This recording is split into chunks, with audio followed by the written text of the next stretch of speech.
Joshua George. We got to meet. It was one of those moments where we're like, when we met, I was like, this guy's a pretty cool guy. And then as we got to kind of like talk over dinner and hang out and hear your story, I knew there was a story that we wanted to get on the podcast. So the whole point, and we've said this all throughout the story series, is that people come to faith in a bunch of different ways. And right now, as I know you, you are on path to getting credentials. Yep. You are on staff at a local church. You've got a really cool wife who's in the studio right now. Really cool and beautiful. Yeah, she is beautiful, and she's she gives a lot to the church, and she's always been such a good supporter in the time that I've seen her. And so it seems like you in the Christian world, you're cooking with gas right now. I agree. Okay. Yes. You've got a path. You're moving forward, but that is not where your life started. Absolutely not. And how you got here has been interesting. So I want to talk about that. Okay. Take me back. Where did it start? All right. Yeah, it's definitely been an interesting journey. I grew up in Arkansas. Sorry. Yeah, me too. I'm just kidding. Not in a. I did. I'm not. Yeah. If you're from Arkansas, I know you're not. I'm sorry. We'll talk afterwards about that. But I grew up in Arkansas, pretty poor, and not from a Christian family. Okay. I didn't go to church. I wasn't not introduced to it. The only interaction that we had with the church would be food donations. So I grew up in Arkansas, and once I got to high school, I knew that I had to get out of Arkansas. Either I was going to stay in Arkansas and get caught up in drugs, because if you're not from Arkansas, in a small town, rural Arkansas, you're either a farmer or, you're in the drug life. Drug addict? Yep, drug addict. So I knew I didn't want to do that. So at 20, after graduating high school, I kind of messed around. I wasn't going anywhere. I played football at college for a little bit. Hey. I dropped out. What position? A cornerback. Cornerback. Yep. But I lacked the discipline. I lacked everything that I needed to be successful, and so I joined the military. Sure. Yeah, so I joined the military. We're all men with no path go. Exactly. The military. It not saying that as a diss to all you military people. I say it as a joke because Noah is here, and he did 4 years in the military as well. What branch? I'm sorry. Yeah, Army. Yeah. What branch were you? The Marin Corp. Marine. Yeah. So. What do you guys say? Oorah. Oorah. Yeah. I got in trouble because I said hoo-ah one time. No, I think it's Army. Yeah, and they did not like that. No, they don't like that. I was just trying to be like a part. I was just wanted to feel included. You failed. Yeah, bad. They were like, excuse me? Yeah. And they're all Marines. So, I was terrified. Yeah, so I joined the Marin Corps, and immediately I knew that I was going to Iraq. This is 2003 when I joined. And I went to Iraq. I knew I was going to Iraq, and sure enough, I graduated boot camp, and after all my training, I immediately went to Iraq. Now, for those of you who are young and born after 2000, this was immediately after 9/11. And so in 2003, we would have been in full tilt in war in Iraq. It was on news every day. Yep. I remember it vividly, and you were there, which is crazy. I remember watching the towers fall, watching TV. I had just graduated high school, so I knew where I was going. And and the recruiter, when I went and saw the Marine Corps recruiter, he told me, he's like, "You're going to Iraq." I'm like, "Okay." Like they knew. Yeah, and I knew, and I wanted to go serve, and I knew that's what I needed to do. So I joined the military. Sure enough, after I graduated all my training, I found myself in Fallujah, Iraq, and Fallujah. There was a lot of stuff happening in Fallujah. That was I feel like in the news every other day. Yeah, it was a huge push for the Marine Corps. It was a very violent. We hadn't fought house to house like that since Way City in Vietnam. So it had been a long time since we had been through that kind of combat. And 2004, I'll never forget it. April 8, 2004, I was blown up. My vehicle was hit by a rocket-propelled grenade, and trying not to cry. It's okay. It gets me every time. Yeah, you can. And I was knocked unconscious, and when I got back from Iraq, I struggled really bad. I didn't have a relationship with Christ. I wasn't involved in the church. I had a TBI, battling depression, PTSD. What's TBI? Traumatic brain injury. Okay. Depression. So I did the only thing that I knew to do, and I just turned to alcohol. And that started my spiral, downward spiral with alcoholism. And for many years, I was a functioning alcoholic. In the Marin Corp, it's no knock to the Marin Corp, but it's a drinking organization. Everything we do is, revolves around alcohol. Mm-hmm. And so I met my wife, and she's like, "Hey, Lindsay," I met my wife, Lindsay, and she's like, "This has got to stop. You're drinking way too much." So I turned it down a little bit. So when did you meet? You met Lindsay after the war? Yeah, after the war. I think the first time we met was 2007 or 2008. Did he get it right? Yeah. Well, I mean, you did say 2 years there. I met her in 2007. She was actually visiting her mom in Naples, Italy, and I was working the gate, and we went out. I went out and showed them the town, and that was the first time we met. And then a year later, she came back, and you didn't miss your shot the second time. I didn't miss my shot the second time. I actually had to sprint up a hill. My friend calls me. He's like, "Hey, you'll never guess who's here." I'm like, "Who?" He's like, "Lindsay." I'm like, "What?" So I take off running. I'm in my full uniform. I have a M9 service pistol strapped to my leg, and I'm like, I'm going. Mm-hmm. So I'm not going to miss my shot. So I sprint up the hill. I'm out of breath. I mean, it's a huge hill. And I'm like, "Hi, I'm Josh." And she's like, "Yeah, I know who you are." You didn't say, "Hi, I'm the man with 3 first names." Yeah, so that's where it started. It was like, it was crazy. And, we never looked back. We dated. And so when we're telling, when we're telling stories, something that I find really interesting, the more stories that we kind of get on the podcast, I find it really interesting that the first time people tell their story, we kind of just zoom, and it's an overview from like the traumatic experience, like in the war that you had, and then we go to like the turnaround. But then when we dig into it, what I find is you have moments like this, like you meet the love of your life after the traumatic experience. Absolutely. Like your life wasn't all terrible. No. But a lot of times when we tell the story, it does feel like, and then my life was awful until it wasn't awful. Right. But can you unpack a little bit that season where, because did you stay in the Marines after? Yeah. So I got back from Iraq. I was stationed at Camp Lejeune, North Carolina. I got orders to Naples, Italy, and that's where I met my wife. How long were you in Italy? 2 years. Okay. We were in there for 2 years. And so after my time in Italy was up, I moved. I took a job in Fort Leonard Wood, Missouri, still in the Marine Corps, stayed in the Marine Corps, in Fort Leonard Wood, Missouri, as a military police instructor. And, and that's when we got married. And, okay. And that's where, I realized that I had a drinking problem. Before it was just like I was young, partying with the guys. Yeah. And the boys will be boys type thing. She was pregnant. We had her first child, Rylan, and she's like, she was maturing, and I was still like full throttle.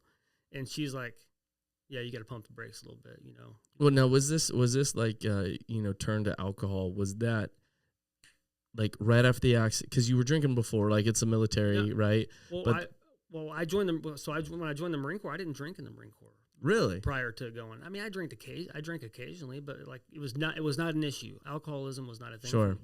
When I came back in 2004, I came back in September of 2004. That's when it started. That's when I started drinking heavily. I got back in September. I took a month vacation, a month leave, and then I was back in Iraq by the end of January for another 8 months. So gotcha. It was kind of like carpe diem. Yeah. I'm gonna party because when you're in combat, getting shot at sucks. Mm-hmm. But that's not the worst part of it. The worst part of it is the day-to-day not knowing if you're going to make it. Like you just always living like this is the last day that you're going to live. Because you never know when you leave the base, if you're going to hit an improvised explosive device, or if you're going to get mortared. And those were those tense moments, just over a period of time of this elevated stress. Just was more traumatic to me than getting shot at. And so this is this might be a tough question, so I understand it if you don't like it, but when you have that crazy moment of like, not only were you shot at, but you got blown up, what is because from me who has never experienced that, I'm like, well, you lived. Yeah. And so wouldn't there be a sense of like, oh, I made it, like I got lucky? But I know a few other guys who've been in that's never the feeling. It's almost like they came to terms with something, and that's what they're wrestling with after that. Is that true? Yeah, that is true. I mean, there is a certain sense of I'm alive. Yeah. And I lived.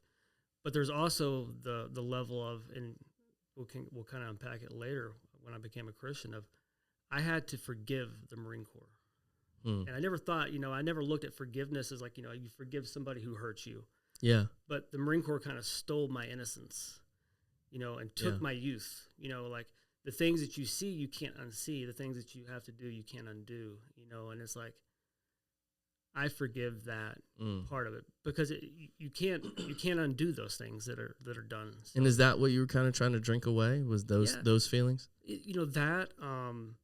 Just constantly on edge. I mean, it's almost hard to explain. It's like, it's such a high that it changes your life. The dopamines, I know there's a scientific thing about it, but it's like, you Marines are known for your scientific knowledge. Yeah. I mean, yeah. Yeah. But yeah, it was just really weird for me. Like, it was just hard acclimating. I was like, one day you're in Fallujah, Iraq. The next day I'm in Camp Lejeune, North Carolina. And that's literally the transition. I'm in Iraq, don't know if I'm going to make it another day, constantly going all day. I mean, the tirest I've ever been in my entire life was my time in Iraq, to, all right, now I'm driving down the road in a car in Camp Lejeune, North Carolina. And your body's not, we don't do a good job of well, they might now, but they didn't do a good job then of transitioning people back. But it was just, it's terrible. And in the midst of the terrible, you have bright spots. You've got, so you meet your wife, you have a kid, and now she's pointing out that, hey, this drinking's going too far. Yep. So, and for the longest time, so that was 2009. Okay. We got married, and she's like, yeah, you got to slow down, Turbo. You're going a little too hard. And so I did, and I had a very successful career. A very successful Marine Corps career up until 2018. So I was stationed in Fort Leonard, Missouri. I did 3 years as a military police instructor. We went on the Marine Security Guard program. I went to Luxembourg as a Marine Security Guard. Cool. I went to Kigali, Rwanda, Lilongwe, Malawi, went back to Camp Lejeune. World traveler. Did a Marine Expeditionary Unit. I went off the coast of Libya, did a road to Spain. And then in 2018, I got promoted to the rank of first sergeant, which is an E8.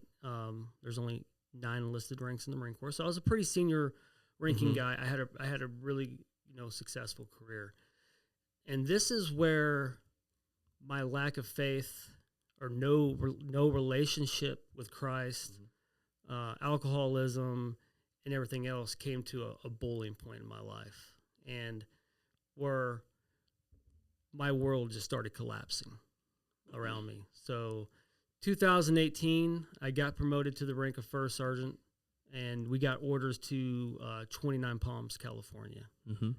And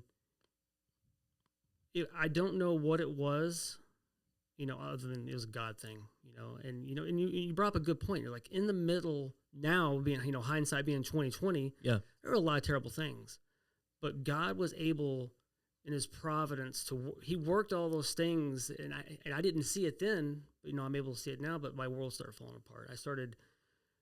I was really under a lot of stress at my work. I was a first sergeant in charge of 150, 200 Marines, constantly going, and my alcoholism just got out of control. It went from drinking at night to day drinking to drinking at work. I got a DUI on base.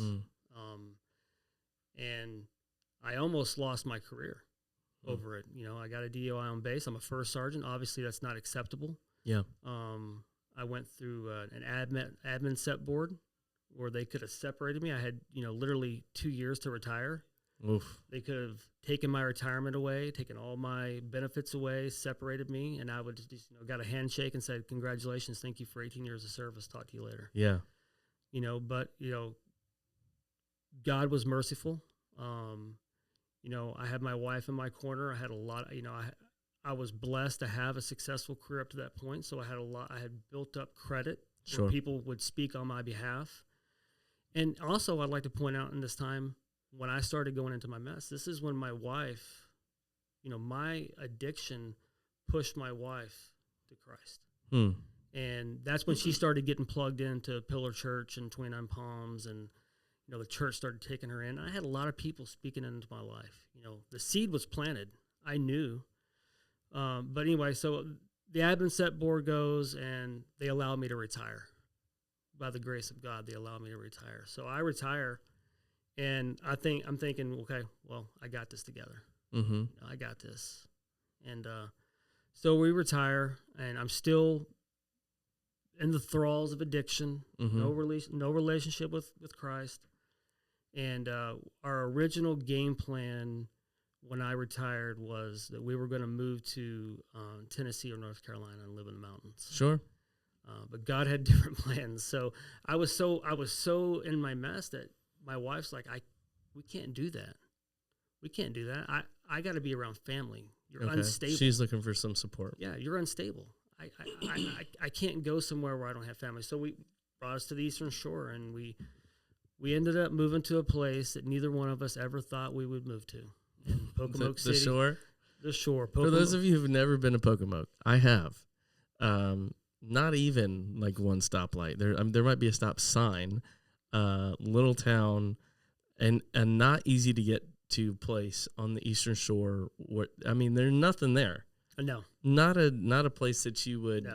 No. It's like Ocean City is 40 minutes away. Yeah, it's about 45 minutes and away. that's like where people kind of will go sometimes. And you want to avoid that place in the summer. Yeah, it's like a tourist hotspot. So, all right, so you're in the middle of nowhere because your wife is nervous that you're falling off the rails. Yep. And she's going to need some support and some structure. Absolutely. Okay. So we moved to Pocomoke. Her dad lives in Pocomoke.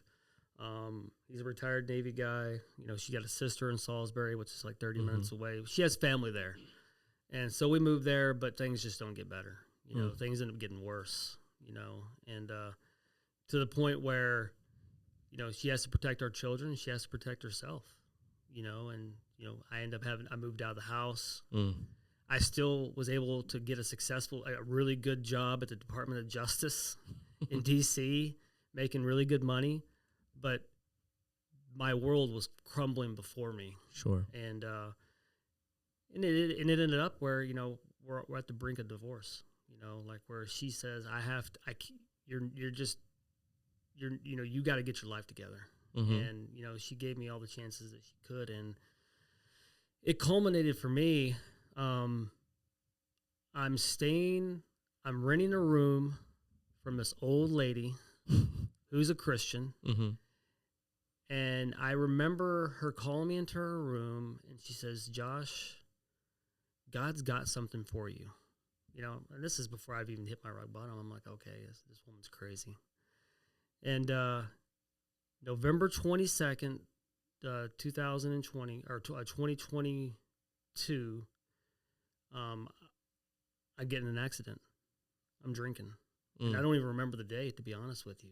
And you don't remember because of the accident, or you don't remember because of the drinking? Well, my blood alcohol level, I'm not saying this to brag. I'm saying this is just how bad I was 0.384. So it was really high. Yikes. And I just, in the middle of my mess, bought an $80,000 truck.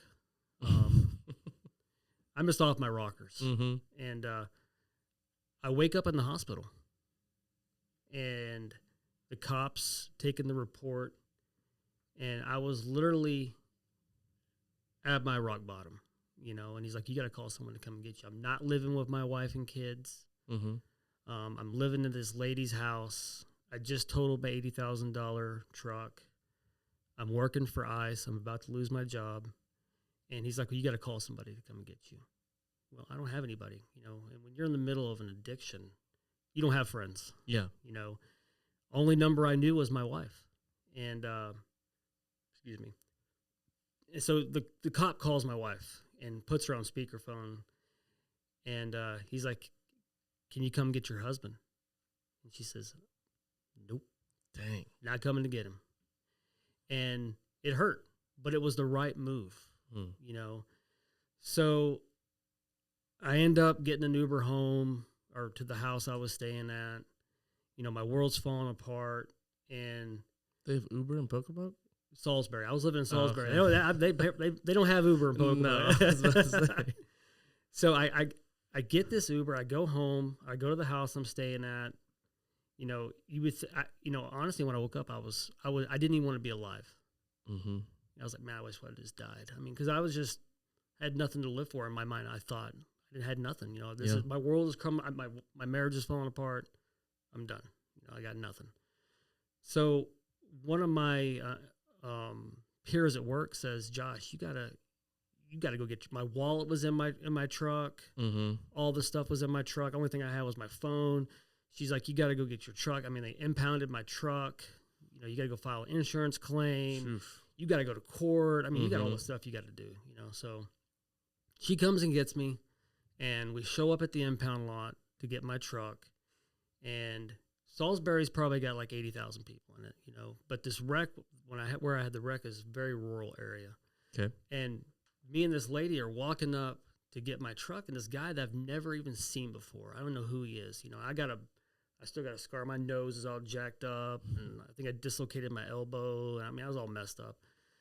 And I'm walking up, and I'm pointing out I was like, yeah, there's my vehicle right there. And this guy's like, were you involved in an accident on Dagsboro Road on Saturday night? I'm like, who is this guy?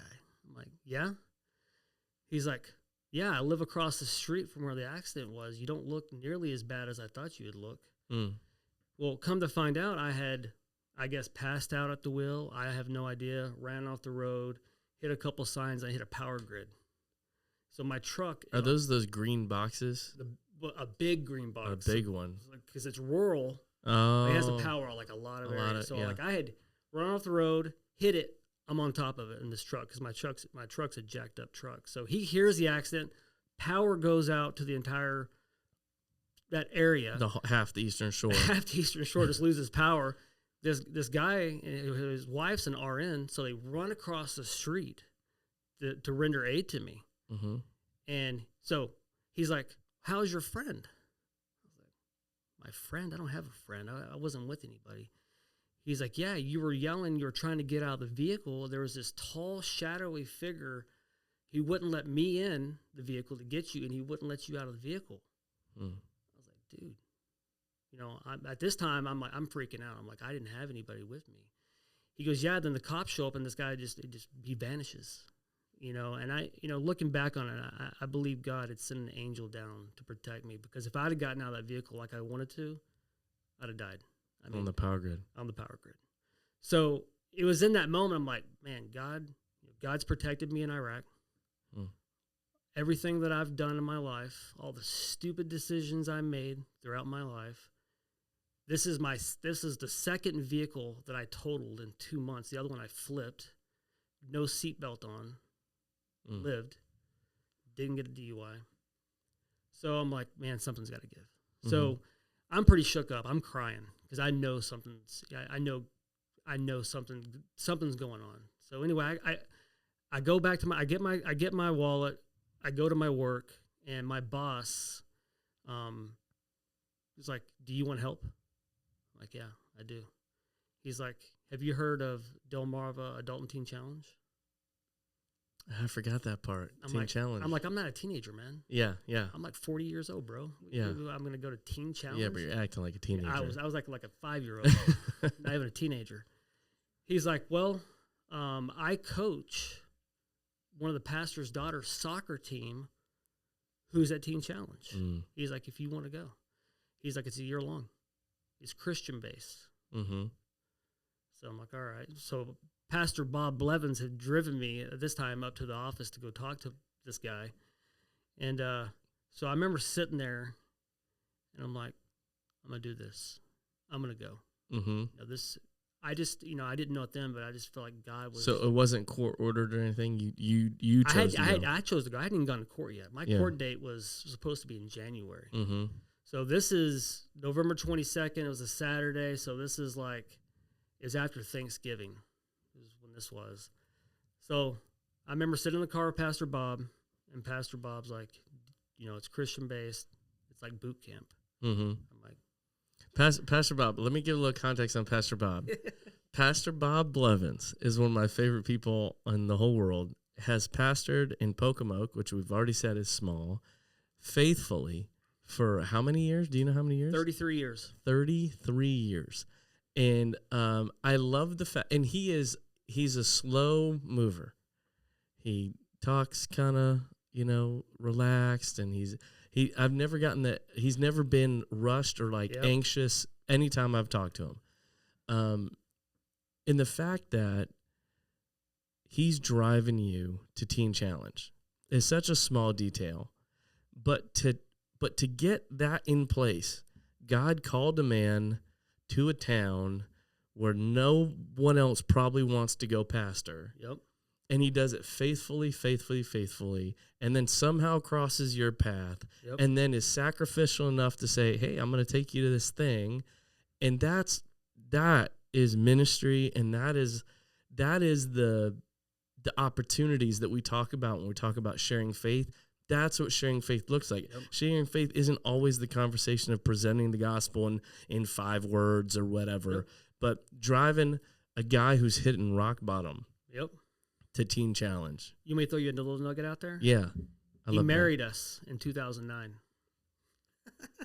Why? Isn't that crazy? Why? Who knew him? Her dad went to Glad Tidings. Got it. So he knew him. He was going to the church. Yeah. And we're like, who's going to marry us? Who's going to marry us? I know a guy. We're doing the wedding literally 50 yards from where we currently live. That's crazy. In the backyard. So anyway, he tells me about Teen Challenge, and he pretty much put the ball in my court. He didn't think I was going to go. I mean, he's revealed that to me later. He's like, A, I didn't think you're going to go. B, I didn't think you're going to make it. It's a commitment. It's a year long. It's a year long. The first month you're there, you don't get a phone call, no letters, no nothing, no contact. Yeah, it's nuts. The remaining 11 months, you get 1 phone call and 1 visit a week. I'm married with 2 kids. Yeah. I want to see my kids. But anyway, so he's like pretty much put the ball in my court. So I go back to this house. I'm couch surfing basically. Mm-hmm. I'm a grown man whose life's falling apart. Who's had great careers. And you're couch surfing. Worked at the Department of Justice. I've worked for ICE. I've made really good money. And I was successful in the world. Sure. But not in God's economy. So anyway, so I go back to this room and I'm like, I'm going to do it. So I call Lindsay. I tell her I'm going to do it.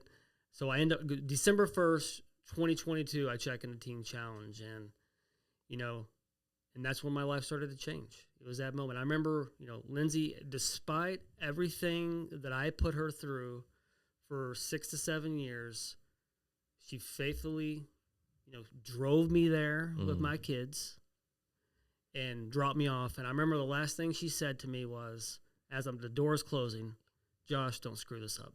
And the door closed. Such a wife thing to say. Yeah.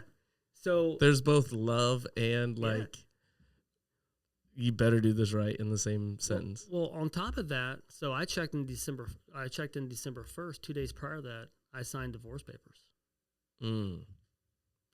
And this was kind of like, and I can't blame her. I'm like, I've pushed her to this point. So I check in December 1st, and I'm like, I'm committed to this, And December 3rd, I gave my life to the Lord, And I remember where I was at, and I remember doing it, and I said, God, I've been trying to navigate this ship for 40 years.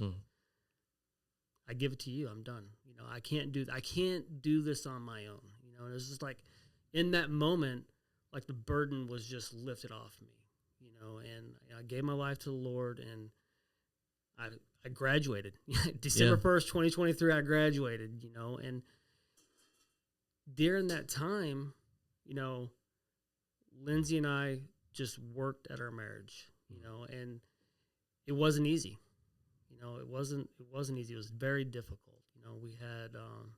We did marriage counseling for 4 months, and she still, wanted, well, you're sober here where you don't have any access to alcohol. You're telling me that your life's changed. You're a new person. You're 2 Corinthians 5:17. You're a new creation. Mm-hmm. I still got to see this when you get out of here. I got to see that. So, and that's something I think people forget is that even when God redeems things, there's still consequences to the pain. I know a lot of people are like, man, well, I don't have a cool testimony or whatever. Yeah, you do. Yeah, you do. Because missing those burdens that you don't have to pay the price on, like, yeah, your story is incredible, but like you and I both are not going to look at our kids and wish for that kind of story. Absolutely not. Because we know that there's a price to pay, and everything from in your marriage, the phrase that I've always heard is you lose trust in buckets and you get it back in drips. Absolutely. So like that road of redemption is long and is, tough because of previous decisions. Now God works in the midst of that. Yeah, absolutely. Yeah. And we believe that. I think it's crazy that you were like, I'm in a teen challenge. 2 days later, there it is. Like you were so primed. Yeah. Like life had primed you. So what was what pushed you over the edge? Were they just like, hey, here's come to know Jesus? No, no, they don't force it on you. Yeah. They share the gospel with you, and that place is Holy Spirit filled.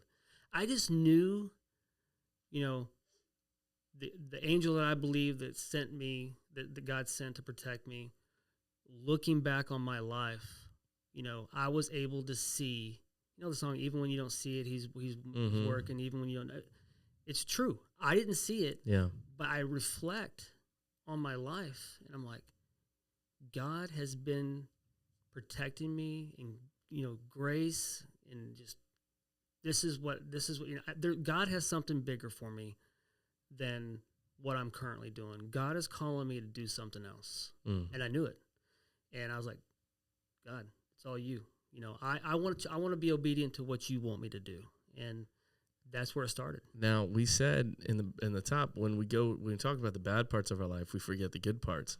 Now you're in the good part. Yeah, I'm in the good part. Now you're in the good part where it's like, all right, you've got this relationship with God. You're working on your marriage, but in the midst, there's still tough parts. Yeah. So in the good part, there's hard things. So like what were you working through? What were you, I mean, that was 3 years ago? Yeah, about 3 years ago. So you graduated 3 years ago.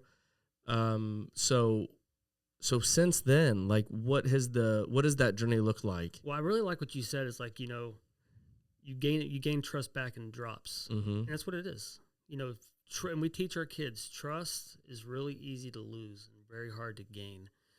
And what has helped us is consistency and transparency. And Lindsay will testify to this, is prior to probably April of 2023, our dynamic, we weren't putting God first. Mm-hmm. And we realized that we had to put God first. And so when that, I don't know if paradigm is the right word or whatever, but when we were putting God first, it takes work, mm-hmm. but things started working out. But it was a lot of gaining trust back, being transparent, and showing up. Mm-hmm. Showing up and being there. It's hard to undo 6 years of hurt. Yeah. And that was a struggle for us when I was in Teen Challenge. I'd been there like 5-6 months. I'm like, why don't you see?